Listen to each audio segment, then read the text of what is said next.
안녕하세요 여러분, 반갑습니다. 브라더 조입니다. 요즘 무척 덥죠. 여러분, 더위에 또 요즘 장마에 다들 건강하고 평안하신지요? 자, 오늘은 지난주 올 마지막 때 하나님과 동력하는 네 가지 비결에 이어서 오늘은 마지막 때 하나님과 동력하는 것과 구원에 대해서 말씀을 나누도록 하겠습니다. 저는 이 마지막 때가 될수록 여러분들 세상에 혼란스럽고 또 많은 어려운 일들이 생기면서 우리 마음에 불안이 오고요. 또 어떤 분들은 구원에 대해서 많이 염려하시고 또 걱정하는 분들 많이 보게 됩니다. 그래서 오늘은 여러분들 이 말씀을 통해서 이 마지막 때 우리가 어떻게 구원을 얻을 것인가, 하나님께서 어떻게 구원을 완성하시는가, 그것들을 여러분이 명확하게 알게 되려 생각합니다. 자, 그리고요, 지난주에 했던 말씀과 이번 주에 나눈 이 토크는 3주 전에 했던 마지막 때 하나님과 동력하는 7가지 비결의 적용편입니다. 7가지 비결이 원리라면 이제 지난주, 이번 주는 적용편이기 때문에 여러분들 혹시 앞에 말씀을 못 들으셨다면 꼭 앞에 말씀을 여러분 쭉 들으신다면 훨씬 더 잘 이해하게 될 겁니다. 다 같은 맥락을 통해서 흘러가고 있기 때문에 여러분들 훨씬 더 도움이 되리라 생각하고요. 자, 그렇다면 오늘 여러분들과 함께 마지막 때 우리가 하나님의 구원에 대해서 한번 생각해 보도록 하겠습니다. 자, 우리가 에베소서 2장 8절 말씀이나 디모데전서 3장 15절 말씀에 의하면 믿음으로 구원을 얻는다고 말씀하고 있습니다. 우리의 구원은요, 오직 믿음으로 얻습니다. 베드로전서 1장 5절 말씀도 같은 말씀을 하고 있는데요. 제가 한번 읽어보도록 하겠습니다. 하나님께서는 여러분의 믿음을 보시고 그의 능력으로 여러분을 보호해 주시며 마지막 때 나타나기로 되어 있는 구원을 얻게 해 주십니다. 제가 다시 한번 읽겠습니다. 하나님께서는 여러분의 믿음을 보시고 그의 능력으로 여러분을 보호해 주시며 마지막 때 나타나기로 되어 있는 구원을 얻게 해 주십니다. 베드로전서 1장 5절 말씀. 자, 하나님께서 마지막 때 예수님의 재림 때 우리에게 구원을 베풀어 주시는데 어떻게 베풀어 주느냐? 우리의 믿음을 보고 베풀어 준다는 것이죠. 사실 우리는 이미 구원을 받았습니다. 그렇지만 또 구원을 이루어 가고 있죠. 그리고 마지막 때 예수님 오시면 우리 구원이 완성이 됩니다. 근데 그 완성이 어떻게 되느냐? 우리의 믿음을 보시고 하나님께서 믿음의 결과를 주신다는 것입니다. 그래서 마지막 때 우리의 구원은요, 우리 믿음을 통해서 얻게 됩니다. 그렇다면 이 과연 믿음은 무슨 믿음이냐? 우리가 무조건 믿기만 하면 되느냐? 그러면 사실은 이슬람도 열심히 믿고 있거든요. 나름대로 믿음을 갖고 있지만 여러분 그 믿는 그 사실보다도 더 중요한 거는 우리가 무엇을 믿느냐. 여러분 이단들도 열심히 믿고 있어요. 그렇지만 그 믿음이 그들을 구원으로 인도합니까? 그건 결코 아니죠. 어떤 분들은 내가 믿기 때문에 구원을 받는다고 생각하지만 정확하게 성경이 말하는 것을 믿지 않으면 사실 우리의 믿음은 아무런 의미가 없습니다. 그렇다면 여기서 말하는 믿음은 과연 무엇일까요? 우리가 그 사람을 살펴보기를 원하는데 우리가 이것을 이해하기 위해서는 우리가 좀 문맥을 조금 살피는 것이 필요합니다. 우리가 문맥을 살펴보면 문제를 이해하기가 쉽죠. 자, 우리가 베드로전서 1장 5절 읽었는데요. 베드로전서 1장 3, 4절 한번 보도록 하겠습니다. 우리 주 예수 그리스도의 하나님 아버지께 찬양을 드립시다. 하나님께서는 그 크신 자비로 우리를 새로 태어나게 하셨습니다. 그리하여 그는 죽은 사람들 가운데서 예수 그리스도가 부활하심으로 말미암아 우리로 하여금 산소를 갖게 해 주셨으며 썩지 않고 더러워지지 않고 낡아 없어지지 않을 유산을 물려받게 하셨습니다. 이 유산은 여러분을 위하여 하늘에 간직되어 있습니다. 이 베드로전서 1장 3, 4절 뒤에 우리가 읽었던 1장 5절에 나옵니다. 그렇기 때문에 1장 5절의 말씀은 1장 3, 4절에 이은 말씀이기 때문에 베드로전서 1장 5절에서 말하는 그 믿음이라는 것은 아마 3, 4절에서 말하는 그것을 의미할 것입니다. 그럼 3, 4절은 무엇을 이야기하고 있죠? 자, 3, 4절은 몇 가지 것을 이야기하는데 이 믿음은 어떤 믿음이냐? 하나님께서 우리에게 하늘나라를 유업으로 물려주실 것을 믿는 믿음이죠. 자, 여기서 보게 되면, 자, 다시 한번 읽어보겠습니다. 우리 주 예수 그리스도의 하나님 아버지께 찬양을 드립시다. 왜 찬양 드리냐? 하나님께서는 그 크신 자비로 우리를 새로 태어나게 하셨습니다. 하나님께서 우리를 태어나게, 우리 거듭나게 하셨기 때문에 하나님께 찬양 드린다. 그러면 거듭났다는 것이 과연 무엇을 의미하느냐? 그리하여 그는 죽은 사람들 가운데서 예수 그리스도가 부활하심으로 말미암아 우리에게 산소만 갖게 해주었는데, 자, 하나님께서 우리를 거듭나게 해주었는데 우리만 거듭나게 한 것이 아니라 사실은 예수님도 거듭났죠. 예수님도 부활하셨습니다. 죽었다 다시 살아나신 거죠. 근데 그 예수님의 부활을 통해서 우리에게 리빙 홈, 살아있는 소망, 이 죽은 소망이 아니고 살아 움직이는 그런 소망, 그 소망을 우리에게 주었다. 그 소망이 무엇이냐? 썩지 않고 더러워지지 않고 낡아 없어지지 않는 유산을 물려받게 하셨다. 그러니까 예수님의 부활을 통해서 우리에게 뭘 주냐 그러면 하나님은 우리에게 썩지 않고 더러워지지 않고 낡아 없어지지 않을 유산을 물려받게 하였다. 그러니까 하나님께서 우리에게 주시는 그 소망은 무엇이냐? 우리에게 유산이라는 것이다. 그 유산은 무엇이다? 바로 여러분을 위하여 하늘에 간직되어 있다. 다시 말하면 하늘에 간직되어 있는 그 유산을 우리에게 물려받게 하셨다. 그것을 예수님의 부활을 통해서 우리에게 확증해 주셨다. 그리고 이것이 산 소망이다.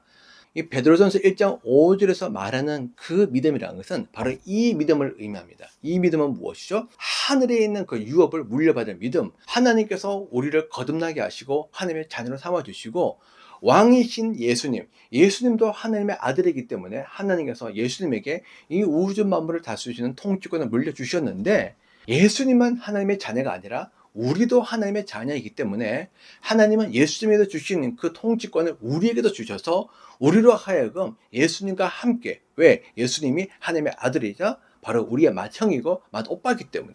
자, 그래서 예수님과 함께 하나님의 가족된 우리가 세상을 통치할 수 있는 그 통치권을 우리에게 물려주셨다.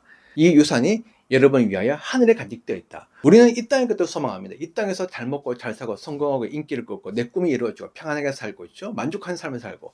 그렇지만 성경에서 말하는 유산은요, 이 땅의 것이 아닙니다. 이 땅에서는 다 모형이고 사라지는 것들입니다. 진짜는 하늘에 있다는 것이죠. 그것은 영원하고 썩지 않고 더러워지지 않고 낡아지지 않는 것이다. 변함이 없다. 동일하다. 그런데 그것을 하나님께서 우리에게 주셨다. 그것을 믿는 그 믿음을 가지고 살아가는 사람들에게 하나님께서 약속하신 그 구원을 허락하신다는 것입니다. 사실 이 믿음이 히브리서 11장에 기록되어 있습니다. 히브리서 11장 워낙 유명한 장이죠. 특별히 히브리서 11장 1절에는 믿음만 바라는 것들 실상이요 보지 못한 것들 증거라. 바라는 것들 실상이요 보지 못한 것들 증거라.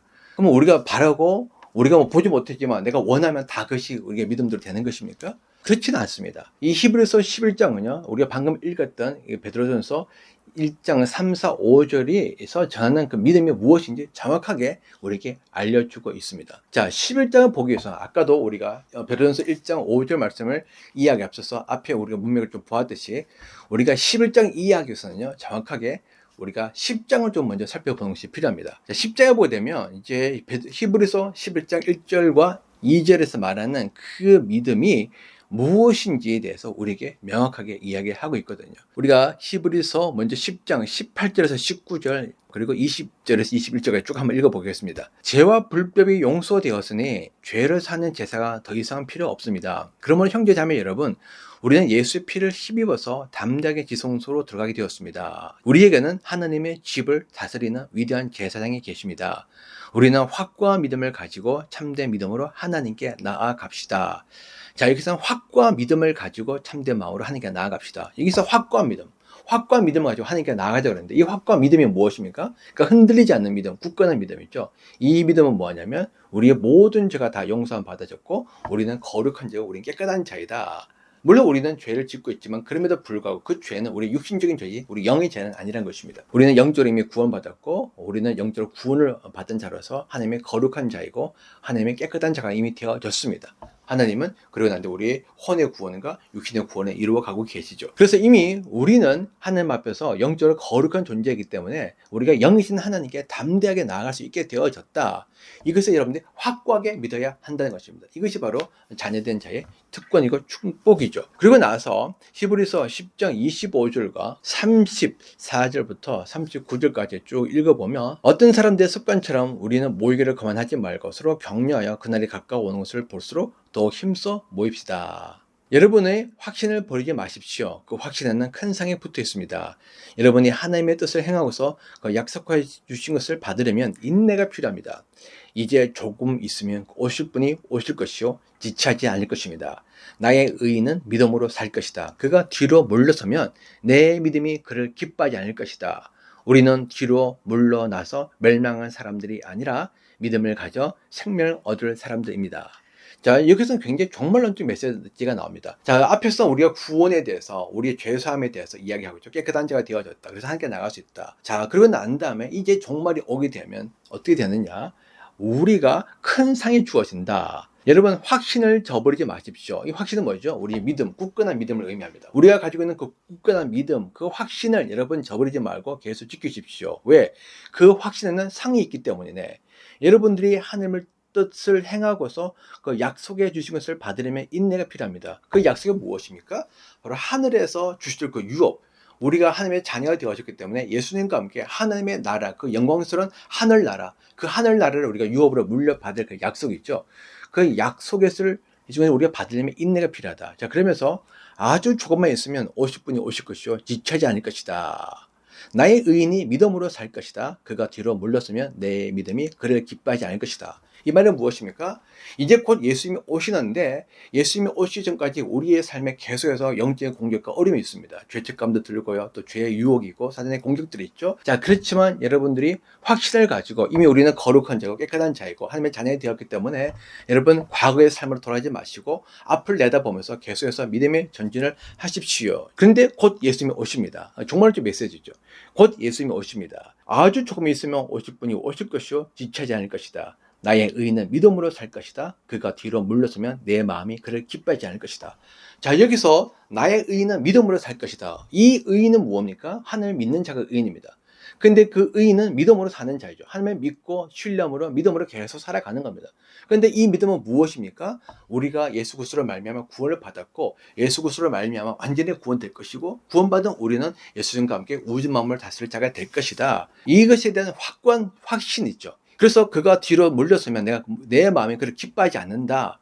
그러니까 그가 계속해서 예수님 만날 때까지 종말이 올 때까지 계속해서 이 믿음을 가지고 우리가 상을 얻을 것을 갖고 살아나야 된다라고 이야기를 하고 있습니다. 그리고 난 다음에 아까 읽었던 히브리서 11장 1절 2절에 나오죠. 제가 다시 한번 읽어보겠습니다. 믿음은 바라는 것들의 확신이요 보이지 않는 것들의 증거입니다. 선조들은 이 믿음으로 살았기 때문에 훌륭한 사람으로 증언되었습니다. 선조들은 이 믿음으로 살았기 때문에 훌륭한 사람으로 증언되어졌다라고 했습니다. 이 선조들은 누굽니까? 구약에 나오는 아담부터 시작해서 예언자까지 나오는 수없이 많은 믿음의 우리 선배들, 믿음의 위인들을 의미하죠. 자, 그 믿음의 위인들이 어떻게 해서 정말 믿음의 사람으로 인정되어졌느냐? 바로 이 믿음 무엇입니까? 히브리서 11장 1절 2절 앞에 나오는 10장에 나오는 믿음이죠. 그 히브리서 10장에 나오는 믿음은 무엇입니까? 죄사함에 대한 믿음이요. 더불어서 하나님께서 예수님의 제 이름으로 말미암아 우리의 구원을 완성해 주시고 하나님의 나라를 상으로 주실 것에 대한 믿음, 그 확신으로 살아갔다는 것입니다. 그렇기 때문에 여기서 말하는 이 믿음은요, 단순히 죄사함에 대한 믿음이 아니에요. 보통 우리는 죄사함에 대한 믿음을 굉장히 강조하는데 너무너무 중요하죠. 하지만 그것이 성경에 말하는 모든 믿음이 전부는 아닙니다. 부분적입니다.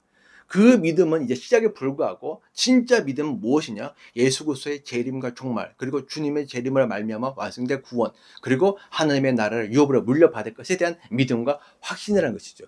이 믿음과 확신을 갖고 살았기 때문에 하나님께서 이들을 훌륭한 사람으로 칭하셨다는 것입니다. 그러니까 무조건 우리가 믿는다고 되는 것이 아니라 하나님께서 말씀하신 것을 정확하게 믿는 것이 중요합니다. 자, 그러면서 히브리서 11장에서 계속해서 우리에게 이것에 대해서 좀 더 구체적으로 이야기하고 있죠. 11장 6절을 보겠습니다. 히브리서 11장 6절은요. 상 주실 것을 믿는 것을 우리에게 이야기하고 있는데 믿음이 없이는 하나님을 기쁘게 해드릴 수 없습니다. 하나님께 나아가는 사람은 하나님이 계시다는 것과 하나님은 자기를 찾는 사람들에게 상을 주시는 분이시라는 것을 믿어야 합니다. 다시 읽겠습니다. 믿음이 없이는 하나님을 기쁘게 할 수 없습니다. 하나님께 나아가는 사람은 하나님이 계시다는 것과 하나님은 자기를 찾는 사람들에게 상을 주시는 분이라는 것을 믿어야 합니다. 자, 여기서 믿음은 무엇을 하겠죠? 믿음은 하나님을 기쁘게 한다. 믿음이 하나님을 기쁘게 한다. 하나님께서 우리에게 엄청난 선물을 주기로 약속하셨고, 그리고 이것을 계속 해서 우리에게 가르치고 계시는데, 우리는 그 약속을 믿어야 한다는 것이죠. 믿을 때 하나님께서 우리를 기뻐하신다는 것입니다. 그렇기 때문에 여기서 믿음은요, 무조건 내가 원하는 하나님 나 믿습니다. 그게 믿으니까 믿음대로 해주세요. 그것이 아니라 하나님께서 약속하신 그것을 굳건하게 믿는 그 믿음, 이 믿음을 가지고 하나님 앞에 나갈 때 하나님께서 우리를 기뻐하신다는 것이죠. 그리고 계속해서 히브리서 11장 10절과 13절, 16절을 좀 더 계속해서 이 믿음에서 구체적으로 이야기하고 있습니다. 그는 하나님께서 설계하시고 세우실 튼튼한 기초를 가진 도시를 바랐던 것입니다. 이 사람들은 모두 믿음을 따라 살다가 죽었습니다. 그들은 약속하신 것을 받지는 못했지만 그것을 멀리서 바라보고 반겼으며 땅에서는 길손과 나그네 신셈을 고백하였습니다. 이런 말을 하는 사람들은 자기네가 고향을 찾고 있다는 것을 나타내는 것입니다. 그들이 만일 떠나온 것을 생각하고 있었더라면 돌아갈 기회가 있었을 것입니다. 그러나 사실은 그들은 더 좋은 곳을 동경하고 있었던 것입니다. 자, 여기서 근데 이 근은 누구냐면 사실 근은 바로 아브라함을 의미합니다. 자, 아브라함은 하나님께서 설계하실 그리고 세우실 튼튼한 기초를 가진 도시를 바랐던 것입니다. 자, 하나님께서 아브라함에 주실 그 땅은요, 가나안 땅이었습니다. 그런데 아브라함은 그 가나안 땅에서 살았지만은 아브라함은 뭘 보았느냐? 육신적으로 살고 있는 그 가나안 땅이 아니라 하나님께서 직접 설계하셔서 세우셔 튼튼한 기초를 가진, 그러니까 무너지지 않을 도시라는 거죠. 이러면 가나안은 계속 무너졌습니다. 이러면 계속 침략받았죠. 그리고 나중에 멸망당했습니다. 이번에 다시 이스라엘이 다시 재건했지만 아직도 완전히 이스라엘 땅은 아닙니다. 그런데 하나님께서 세우실 땅은요, 무너지지 않을 땅, 영원한 땅이라는 것이죠. 그것을 바라보았다는 것입니다. 네. 이 사람들은 모두 믿음을 따라 살다 죽었습니다. 여러분, 뭘 따라 살아 죽었다는 것이죠? 믿음을 따라. 이 믿음은 무엇입니까? 하나님께서 세우실 튼튼한 도시를 믿는 믿음. 하나님께서 영원한 도시를 세우실 것이다. 무너지지 않을 도시를 세울 것이다. 튼튼한 도시를 세울 것이다. 그것이 진짜 우리가 가야 될 영적 가나안 땅이다. 그것이 진짜 가나안 땅이라는 것이죠. 그리고 그것을 믿었다는 것입니다. 네. 그리고 그러다가 죽었다. 그들은 약속하신 것을 받지는 못했지만 그것을 멀리서 바라보고 반겼으며 그들은 약속한 것을 받지 못했습니다. 여러분, 아브라함도 이런 육적인 가나안 땅에 들어갔지만은 진짜 영적인 가나안 땅, 나중에 새 하늘과 새 땅에서 주어질 새 예루살렘을 의미하는데 그 새 예루살렘에 들어갔습니까? 못 들어갔거든요. 그거는 나중에 예수님 재림하고 난 다음에 들어갈 것입니다. 지금 죽었던 모든 사람들은요, 새 예루살렘이 아니고 패러다이스, 낙원이라는 곳에 잠시 머물고 있습니다. 그리고 예수님이 재림하시면 낙원에 있던 모든 성도들과 부활한 성도들이 다 함께 예수님과 함께 저기 새 예루살렘으로 들어가게 되는 것이죠. 그건 나중에 정말 일어날 이 일입니다. 자, 그래서 그들은 약속을 받았습니다. 그것을 멀리서 바라보고 반겼으며 멀리서 이 땅에서 저 하늘에 있는 것을 바라보았던 거죠. 그리고 그것을 바라보면서 반겼다. 언젠가 어디가 들어가게 될 거야. 그것이 진짜야. 이 땅에서는 그것을 들어가기 위한 준비하는 과정이야 라고 생각하면서 그것을 기다렸다는 것이죠. 그래서 땅에서는 길손과 나그네 신셈을 고백했습니다. 이 땅에서 잘 먹고 잘 살아봤자 우리는 나그네야. 우리는 이 땅에서 하나님의 나라와 영광에서 그리스도의 대사로서 부르심을 받은 자들에 불과해. 이야기하는 것입니다.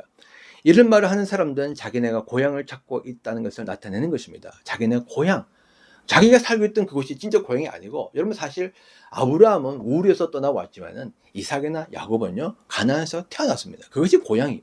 근데 진짜 고향은 그것이 아니란 것이죠. 진짜 고향은 어디냐? 바로 영원한 하나님의 도시, 바로 새 예루살렘. 그것이 진짜 고향이다. 그래서 이런 말을 하는 사람들은 자기네가 고향을 찾고 있다는 것을 나타내는 것입니다. 그들이 만일 떠난 곳을 생각하고 있었더라면 돌아갈 기회가 있었을 것입니다. 그러나 사실은 그들은 더 좋은 곳을 동경하고 있었던 것입니다. 만약 그들이 떠난 곳을 생각했었더라면, 여기서 아브라함도 마찬가지죠. 사실 아브라함이 하나님의 부르심을 받고 우르를 떠나서 하란을 떠나서 사실 가나안에 왔는데, 하란이나 우르는 굉장히 화려하고 풍요롭고 다양하고 너무 살기 좋은 곳이거든요. 그곳을 가고 싶었으면 얼마든지 갈 기회가 있었다는 것이죠. 그러나 안 갔다는 것입니다. 왜? 그것은 진짜가 아니고 신기루이기 때문에. 진짜는 무엇입니까? 하나님께서 세우실 그 영원한 도시, 완전한 도시. 그것이 바로 진짜다. 자, 그래서 아브라함은 그것을 바라보며 소망했기 때문에 그것을 기다리고 그래서 그것을 향해서 계속 나가고 있었다라고 이야기하고 있습니다. 자, 결국에 그럼 하나님께서 인정하는 믿음은 무엇입니까? 바로 종말의 구원과 유업을 확신하는 믿음이라는 것이죠. 자, 히브리서 11장 39절 말씀에 이 사람들은 모두 믿음으로 말미암아 훌륭한 사람이나 평판을 받았지만, 이 사람들 누구냐면 아담부터 시작해서 예언자까지 나오는 모든 믿음의 사람들 다 쭉 나열되는데 그 사람들 의미합니다. 그 모든 사람들은 믿음으로 말미암아. 그 믿음은 무엇이죠? 바로 하나님의 약속. 그 약속은 무엇입니까? 구원의 약속. 그 구원의 약속은 죄사함의 약속 플러스 나중에 하나님의 도시, 그 하나님의 나라를 유업으로 물려받고 예수님과 함께 그곳에서 우리가 통치하며 살 것이라는 것, 그것에 대한 약속, 그 약속을 믿는 그 믿음, 그 믿음으로 말미암아 훌륭한 사람의 평판을 받았다라고 이야기하고 있습니다. 자, 그렇다면 이것은 과연 그들만의 이야기입니까? 결코 그렇지 않습니다. 히브리서 11장 40절 말씀 읽어보면 이렇게 나와 있습니다. 하나님께서는 우리를 위하여 더 좋은 계획을 세워두셔서 우리가 없이는 그들이 완성에 이르지 못하게 하신 것입니다. 자, 하나님의 계획은 무엇이냐면 구약의 성도도 중요하지만 신약의 성도들과 함께 하나님의 구원의 여정을 걸어가게 하시고 구원의 사역에 동참하게 해서 하나님께서 이루신 모든 구원들을 그리 누리게 하신다. 그러니까 하나님은 구약에 나왔던 수없이 많은 믿음의 사람들과 함께 하나님 일도 행하시지만은 하나님은 신약에 나오는 그러니까 12사도부터 시작해서 지금 우리까지 또 예수님 오시기 전까지 구원받은 모든 사람들 다 의미하겠죠. 그 모든 신약의 성도들과 함께 하나님의 구원의 사역을 마무리하는 것을 계획하셨다. 예. 하나님께서 우리 위하여 더 좋은 계획을 세우셔서 우리가 없이는 그들이 완성이 되지 못하겠다. 구약에 나오는 믿음의 사람들이 정말 믿음의 삶을 살았지만은 하나님은 우리에게도 이 믿음의 사역, 믿음의 삶, 믿음의 여정에 동참할 수 있는 기회를 주셨다는 것이죠. 그래서 하나님께서 우리와 구약의 성도들과 함께 힘을 합쳐서 하나님의 거대한 구원의 역사에 우리가 동참하고 그것을 성취하는 축복을 누리게 하셨다라고 이야기하고 있는 겁니다.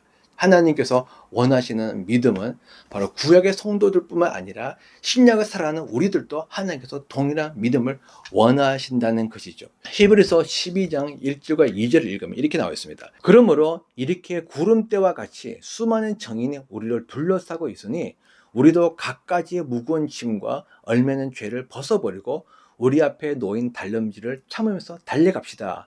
믿음의 창시자시요 완성자이신 예수를 바라봅시다. 자, 뭘까 하겠습니까?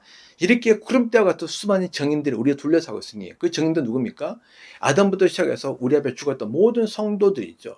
구원받은 모든 성도들이 그의 영이 지금 하늘에서 예수님과 함께 쭉 계시면서 우리를 바라보고 응원하고 있다는 것입니다. 우리가 그 믿음의 여정을 걸어왔듯이 우리도 계속해서 그 믿음의 여정을 걸어오기를 응원하고 있다는 것이죠. 그래서 우리도 갖가지 무거운 짐과 얼매는 죄를 벗어버리고 우리 앞에 놓인 다름질을 참으면서 달려갑시다.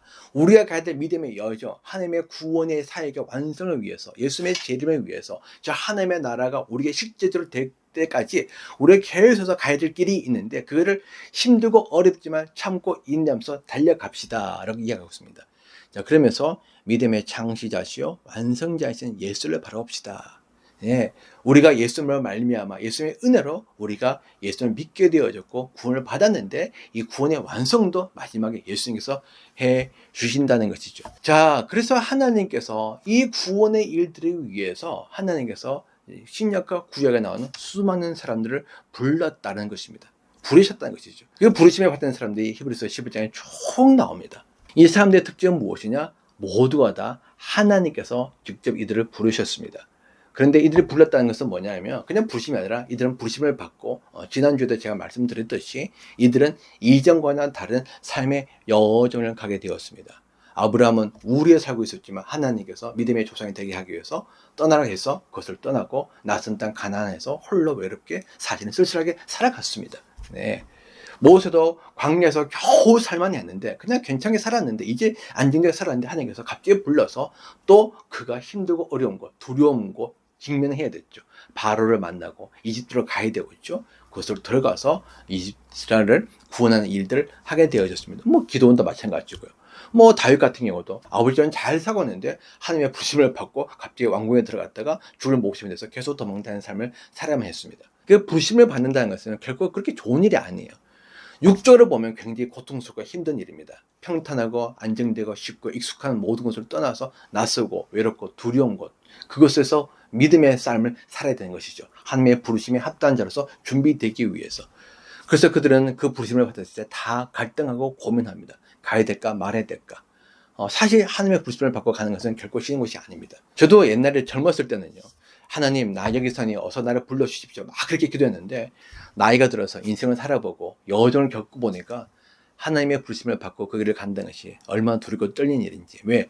내가 지불해야 될 대가가 있거든요. 그래서 그 부르심을 받은 사람들 정말 고민하고 갈등할 수밖에 없다는 것이죠. 그렇지만 결국에 아브라함도 순종했습니다. 모세도 순종했습니다. 기도원도 순종하고 다윗도 순종하고 있죠. 뭐 예언자도 순종하고, 그리고 사도들도 예수님께서 불렀을 때 사실 그들의 모든 생각을 다 내려놓고 낯선 여정을 가야만 했습니다. 결국에 그들은 믿음으로 순종했다는 것이죠. 다시 말하면 하나님과 함께하는, 그 이전까지는 물론 그들도 다 그 이전에도 하나님 알고 있었고 예수님을 알고 있었지만은, 그럼에도 불구하고 하나님의 부르심을 받았을 때 그들은 이전의 삶과는 다른 새로운 삶을 위해서 그들이 떠났다는 것입니다. 그리고 그 삶을 살아가고 위해서 그들은 더 이상 과거로 돌아가지 않았습니다. 계속 앞으로 나아가는 것이죠. 아브라함처럼 돌아갈 곳을 생각 있었더라면 돌아갈 계획이 있었겠지만, 히브리서 11장에 그는 돌아가지 않았다고 이야기하고 있죠. 네, 11장 15절 말씀입니다. 아브라함은 돌아가지 않았습니다. 그 이들의 여정, 어떤 여정이었습니까? 이들의 여정은 다 하나님의 구원의 사역에 동참하는 여정이었습니다. 여러분, 이들은 아무도 자기 자신을 위해서 살지 않았습니다. 그들이 처한 삶의 지역이나 환경이나 상황이나 직업, 이런 것들 다 틀렸습니다. 그렇지만 이들은 철저히 그가 처해 있는 그 지역에서, 그 상황에서, 그 환경에서, 그 직업을 통해서 하나님의 구원의 사역, 이 세상을 구원하고 만물을 회복해 하시고 예수님의 재림을 통해서 구원을 완성하실 하나님의 사역의 한 퍼즐을 이루는 삶을 살았다는 것이죠. 자, 그래서 히브리서 11장 16절 말씀 읽으면, 사실은 그들은 더 좋은 곳을 동경하고 있었습니다. 그것은 곧 하늘의 고향입니다. 그래서 하나님께서 그들의 하나님이라고 불리는 것을 부끄러워하지 않으시고 그들을 위하여 한 도시를 마련해 주었습니다. 뭐라고 말씀하셨죠? 그들은 더 좋은 곳을 동경하고 있었다. 근데 15절 말씀 보게 되면, 그들이 만일 떠난 곳을 생각하고 있었더라면 돌아갈 기회가 있었을 것이다. 생각하지 않았다는 겁니다. 미래를 두지 않았다는 거죠. 과거의 삶에, 과거의 상편에, 과거의 나의 모든 것에 대해서, 과거에 뭐 육신적으로 보면 훨씬 편하고 안정되고 좋죠. 그렇지만 그것을 더해서 미래를 두지 않았다는 것입니다. 그리고 앞으로 향해서 나갔다는 것이죠. 왜? 그들은 16절 보게 되면 더 좋은 것을 동경하고 있었기 때문에. 더 좋은 것이 무엇입니까? 바로 하나님의 나라죠. 그것은 곧 하늘의 고향입니다. 그래서 하나님께서 그들의 하나님이라고 해서 불리는 것을 부끄러워하지 않으시고, 그래서 하나님께서 나는 너희 하나님이 되고 너는 내 백성이 될 거야. 지난번 우리 토크에도 말씀드렸죠. 성경에서 가장 중요한 구절, 레위기 26장 11, 12절 말씀. 그들을 위하여 한 도시를 마련해 주셨습니다. 그리고 12장 22절 25절 이렇게 나왔습니다. 여러분이 나아가서 이른 곳은 시온산, 곧 살아계신 하나님의 도성인 하늘의 예루살렘입니다. 여러분, 축과 행사에 모인 수많은 천사들과 하늘에 등록된 장자들의 집회와 만민의 심판자이신 하나님과 완전하게 된 의인들의 영들과 새 언약의 중재자이신 예수와 그가 뿌리신 피 앞에 나왔습니다.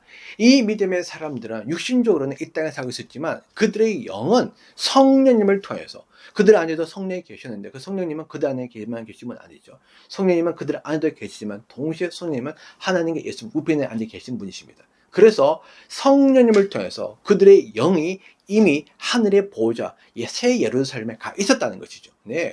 그들은 이 땅에 살고 있었지만 성령님을 통해서 그들은 하늘에 계신 하나님을 만나고 예수를 만나고 예수님과 함께 그곳의 영광과 기쁨을 누리면서 그것이 언젠가 실제가 될 것을 믿으면서 소망하면서 이 땅에서 살아갔다. 그것이 바로 믿음의 삶을 살았던 사람들의 특징이었습니다. 자, 그렇다면 그들이 어떻게 해서 이런 삶을 살 수 있었을까요? 그것이 궁금하죠. 그것은 바로 그들에게 누릴 그 상속, 그 하나님의 유업이 얼마나 크고 위대한지 그들이 알았기 때문입니다. 에베소서 1장 18절 말씀을 읽으면요, 여러분의 마음의 눈을 밝게 주셔서 하나님의 부르심에 속한 소망이 무엇이며 성도들에게 베푸시는 하나님의 영광스러운 상속이 얼마나 풍성한지를 여러분이 알게 되기를 바랍니다. 자, 이 에베소서는 바울이 3년 동안 목회했던, 그러니까 바울이 여러 교회를 목회하고 여러 교회를 개척했는데 가장 오랫동안 목회하고 가장 오랫동안 사랑했던 곳이었습니다. 무려 3년 동안. 여러분, 3년 동안 목회했던 교회가 유일한 교회입니다. 그런데 그들이 3년 동안 목회했지만 아직까지 하나님께서 주실 그 상속이 얼마나 풍성한지, 얼마나 위대한지, 얼마나 그것이 아름다운지 이들이 아직까지 잘 모르겠다는 것이죠. 그래서 여러분의 마음의 눈을 밝혀주셔서, 아직까지 마음의 눈이 닫혀져 있어서 그것도 보지 못한다는 겁니다. 하나님의 부르심에 대한 소망이 무엇인지, 하나님께서 우리를 부르시는데 그 부르심은요, 우리가 보통 생각할 때 하나님께서 우리를 부르시면, 그 부르심은 고생의 길이야, 힘든 길이야, 어려운 길이야, 여기가 더 편한 걸 좋아 하면서 갈등하지만은, 여러분, 그것이 진짜 모르기 때문에 그렇게 반응한다는 것입니다. 그 부르심에 속한 소망, 하나님께서 우리를 부르실 때는 물론 구원의 사역으로 하나님과 함께 동력하기 위해서 부르시지만은 그것을 순간이요, 영원한 소망, 하나님의 나라, 그 영광스러운 하나님의 새 예루살렘의 그 삶에서 하나님께서 주실 것, 은혜를 위해서 우리를 부르셨다는 것이죠. 그것이 리빙업, 진짜 살아있는 소망이라는 것입니다.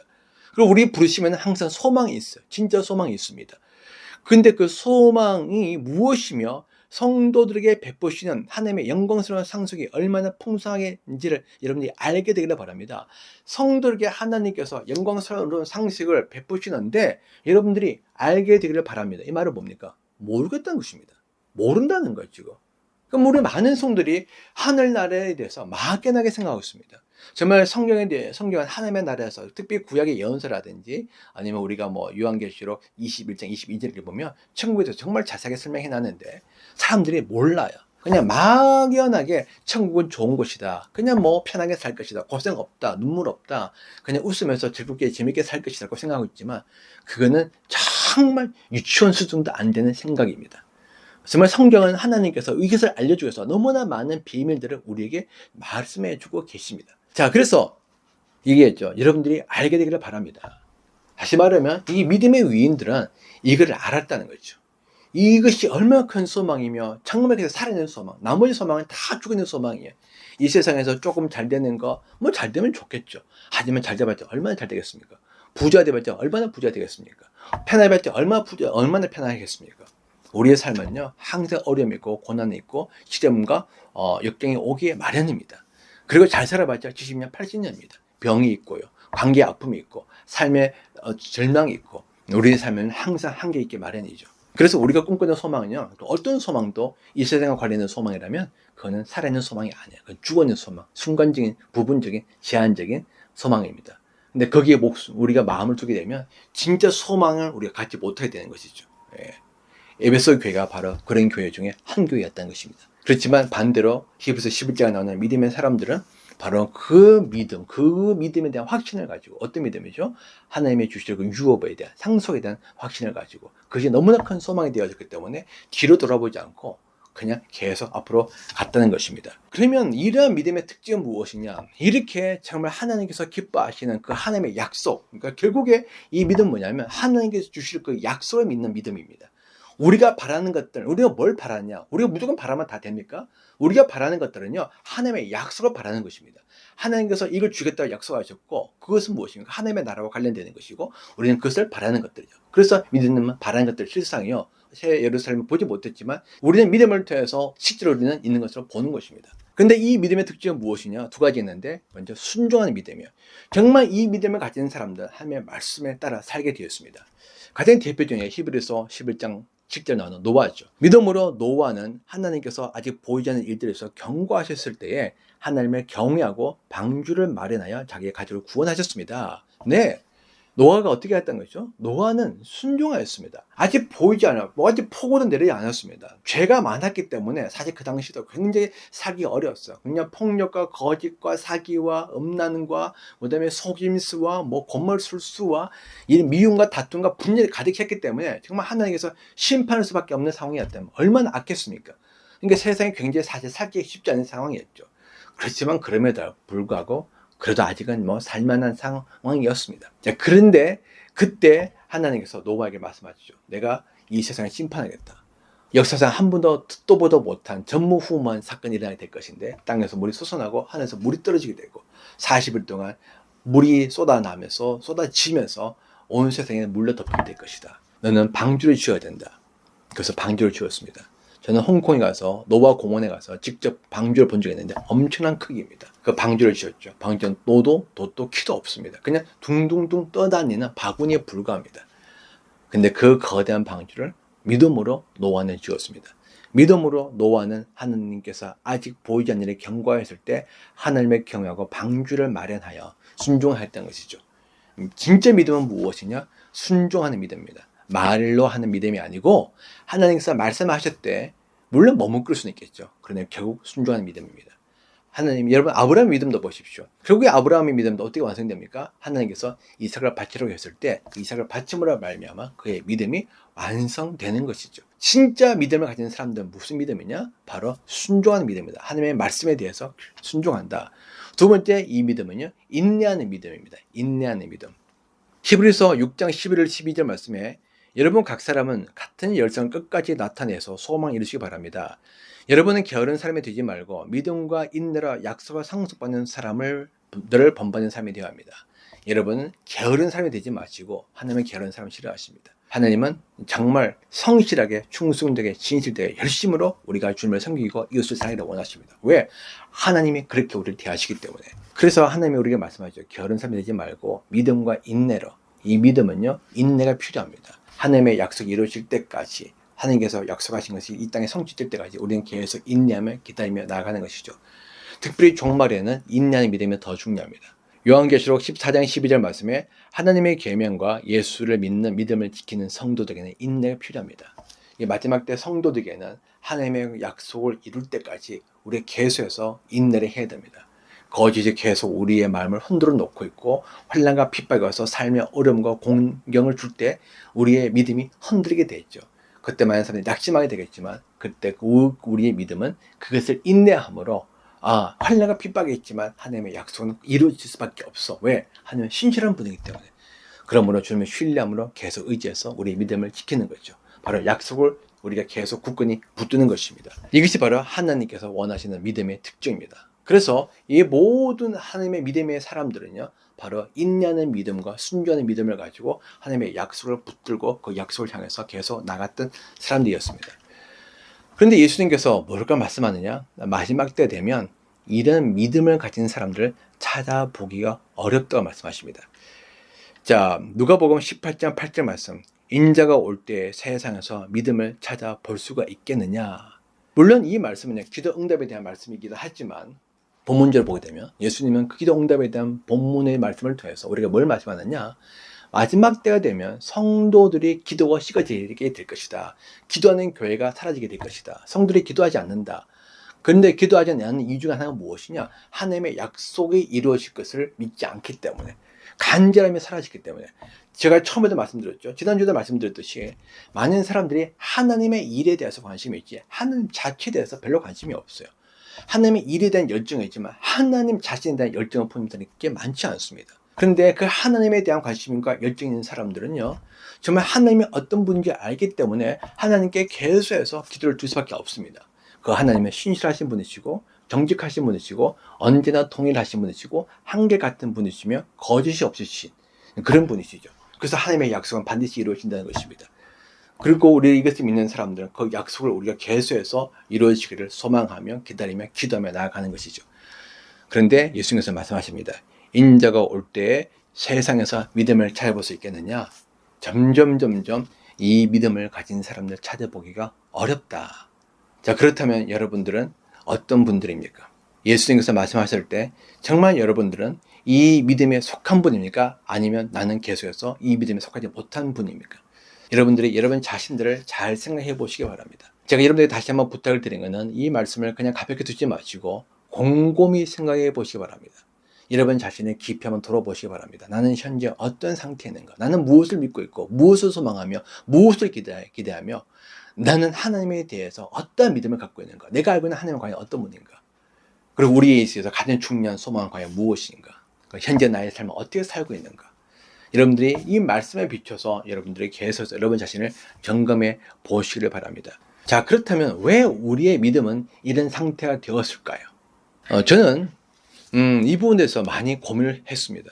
우리가 주일이 되면 많은 사람들이 교회를 가고 또 많은 사람들이 믿음으로 구원을 얻었다고 생각하고 있지만 정작 이 세상을 바라보면서 예수님이 하신 말씀은 믿음을 찾아보기 어렵다고 말씀하십니다. 왜 예수님의 생각과 우리의 생각과 이런 차이가 벌어지게 될까요? 그것은 우리가 믿음에 대해서 잘못 생각해왔고 그리고 실제 우리가 믿음으로 살아보지 못했기 때문이라고 저는 생각합니다. 우리는 지금까지 믿음에 대해서 어떤 지식이나 인식으로 생각했습니다. 그래서 내가 어떤 것을 알고 있으며 내가 깨달으면 내가 믿는다고 생각했죠. 그러나 우리가 앞에서 우리가 말씀을 나누었듯이 믿음은요, 선택이며 결단이며 삶입니다. 믿음은 인내입니다. 믿음은 확신입니다.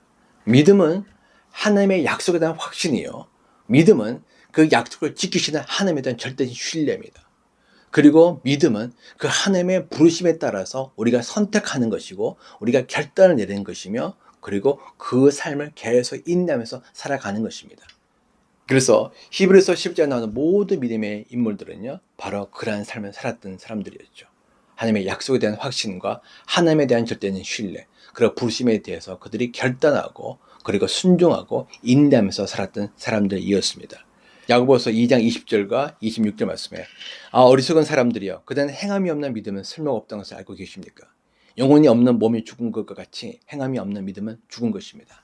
하나님께서 말씀하십니다. 너가 정말 나를 믿는다면 너는 나의 부르심에 응답해야 된다. 물론 너가 망설이고 우리가 주저할 수는 있겠죠. 그렇지만 너가 정말 나를 신뢰한다면 너는 나를 따라와야 된다. 근데 너가 나를 따라오게 될 때, 나를 선택하게 될 때, 나를 위해서 너가 결단하게 될 때, 그것이 바로 너로 하여금 구원의 길로 인도한 나의 부르심임을 너가 알게 될 거야. 우리는 그동안 교회 봉사 많이 하고 주일 예배드리고 10일 드리며 우리는 믿음이 좋다고 생각했습니다. 그러나 성경은 그렇게 말한 적이 없습니다. 요한계시록 2장 10절에 죽도록 충성하여라. 그러면 내가 생명의 멸관 주겠다. 우리 흔히 이런 이야기 많이 하죠. 여러분들 충성하십시오. 생명의 멸관 주십니다. 여기서 충성은 보통 우리가 교회에서 교회 봉사를 의미합니다. 교회 봉사 열심히 하면 우리가 하나님께서 생명의 멸관 준다라고 생각하고 있지만 여기서 말하는 충성은요. 그런 충성이 아닙니다. 여기서 말하는 충성은 하나님을 향한 믿음을 지키는 충성입니다. 이 충성은 자기의 생명까지도 바쳐서 하나님을 향한 그 확신과 신뢰를 지켜나가는 것을 충성이라고 하는 것이죠. 그 끝까지 우리가 하나님을 향한 그 확신과 신뢰를 우리가 갖고 살아야 된다. 그때 하나님께서 생명의 멸관을 주신다. 아까 우리 베드로전서 1장 5절에 나와 있죠. 우리의 믿음을 보시고 하나님께서 마지막 때에 나타나게 되는 구원을 주신다고 말씀하셨습니다. 근데 우리는 이렇게 생각하지 않고 그냥 봉사로 생각하고 있죠. 여러분, 믿음은 활동이 아닙니다. 물론 우리가 주님을 사랑하고 정말 믿으면 부르심을 따라서 우리가 섬기게 되어 있죠. 그러나 그것에 앞서서 믿음은 바로 관계성입니다. 하나님의 약속을 믿는 것이고 하나님 자신을 신뢰하는 것입니다. 그리고 그렇기 때문에 우리는 하나님을 위해서 결단하고 인내하며 우리가 순종해서 살아가는 것이죠. 이것이 바로 종말의 구원을 얻는 믿음입니다. 저는 여러분들이 이 마지막 때에 여러분들이 정말 이 믿음을 갖기를 원합니다. 여러분 다시 한번 곰곰이 생각해 보시기 바랍니다. 여러분은 과연 무엇을 믿고 계십니까? 그리고 여러분들이 믿는 하나님은 과연 어떤 분이시며 여러분 그 하나님께 어떤 반응을 보이고 계십니까? 그렇다면 여러분들 하나님의 말씀에 대해서 부르심에 대해서 어떻게 현재 여러분 살고 계십니까? 여러분의 하나님의 부르심은 과연 무엇이며 나는 거기에 대해서 어떤 반응을 하고 있습니까? 여러분들 이것을 곰곰이 생각해 보시고 여러분들 기도해 보시기 바랍니다. 저는 정말 예수님께서 오실 날이 가까이 왔다고 믿는 사람입니다. 지난 30년 동안 이 믿음과 이 소망으로 저는 살아왔습니다. 저는 그리고 앞으로 또 그렇게 계속 살 것입니다. 제 마음속에는 다시 오실 예수님에 대한 그리움과 갈망이 있습니다. 그리고 그것을 보고자 하는 간절한 소망이 있습니다. 그리고 주님께서 오실 날이 얼마 남지 않다 확신도 있습니다. 물론 제 소망이 틀릴 수 있겠죠. 제 기대가 틀릴 수도 있겠습니다. 그러나 그렇다고 해서 제 믿음만 바뀌지 않을 것입니다. 그렇다면 여러분들은 어떻게 살 것입니까? 사실 제가 굳이 말씀드리지 않아도 이때가 마지막 때면 사실 웬간한 사람들 다 느끼고 있습니다. 정도의 차이가 있을 뿐이겠죠. 바라는 것은 여러분들이 이 마지막 때에 정말 여러분들이 주님이 기뻐하시는 그 믿음, 주님이 인정하시는 믿음, 우리가 보게 됐다고 하는 것이 아니라 성경에서 기록되어 있는 주님이 기뻐하시는 그 믿음을 가짐으로 말미암아 마지막 때 주님이 오셨을 때 모두가 다 주님이 주시는 구원을 누리는 영적인 축복이 있기를 바랍니다. 잠시 기도하겠습니다. 하나님 감사합니다. 오늘 또 우리에게 말씀을 주시고 깨닫게 해주시면 감사합니다. 이 마지막 내에 하나님께서 약속해 주신 구원을 우리가 얻기를 원합니다. 그러기 위해서 우리에게 계셔서 믿음의 길을 걸어가겠습니다. 하나님의 약속을 우리가 확신하고 우리가 하나님을 신뢰하며 우리가 그것을 소망하며 인내하며 그 부르심의 길을 위해서 우리가 결단하며 순종하며 살겠습니다. 성령님 우리에게 힘을 다하여 주십시오. 용기를 다하여 주십시오. 확신을 다하여 주십시오. 우리의 부르심의 길을 알 수 있도록 우리의 눈을 떠여 주십시오. 하나님이 주시는 상속이 얼마나 영광스러운지 알 수 있도록 우리에게 계시형으로 역사하여 주옵소서. 하나님 그래서 정말 이 마지막 때에 우리가 혼란스러운 삶이 아니라 믿음이 확고히 서서 우리가 기쁨으로 구원의 길을 갈 수 있도록 성령님 우리를 축복하여 주옵소서. 예수님의 이름으로 감사하며 기도합니다. 아멘.